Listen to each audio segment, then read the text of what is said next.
Algorithm ছোট্ট একটি শব্দ, কিন্তু এর গভীরতা সুবিস্তৃত।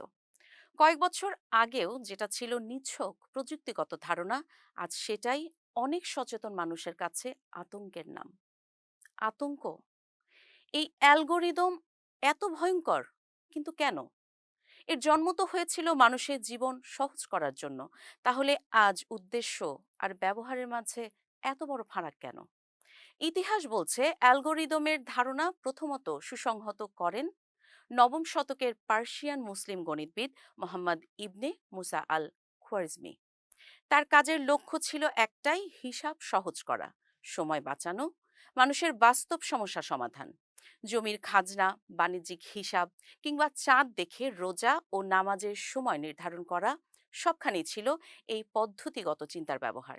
কিন্তু আজকের অ্যালগরিদম আর সেই অ্যালগরিদম মানব কল্যাণমূলক কাঠামোর মধ্যে নেই কোনো মিল। এখনকার অ্যালগরিদম মানুষের আচরণ, ভাষা আর আবেগ বিশ্লেষণ করে লাভের জন্য। দর্শক, একদম ঠিক শুনতে পেয়েছেন, আজকের অ্যালগরিদম কেবলমাত্র লাভের জন্য। এখানেই আসে ন্যাচারাল ল্যাঙ্গুয়েজ প্রসেসিং বা এনএলপি। অ্যালগরিদম যদি হয় মস্তিষ্ক, তাহলে এনএলপি হলো তার কান এবং চোখ। আপনি কি লিখছেন, কি বলছেন, কি সার্চ করছেন, সবই বিশ্লেষণ করে এই প্রযুক্তি। আর সেই তথ্য দিয়েই আপনাকে ধীরে ধীরে প্রভাবিত করা হয়। এর সবচেয়ে বড় স্পষ্ট উদাহরণ ডেটিং অ্যাপ টিন্ডার। এটি শুধু একটি অ্যাপ নয়, এটি একটি মনস্তাত্ত্বিক জুয়ার টেবিল। প্রতিটি সোয়াইপ এক একটি বাজি। কখন ম্যাচ আসবে আপনি জানেন না। এই অনিশ্চয়তাই তৈরি করে ডোপামিনের নেশা।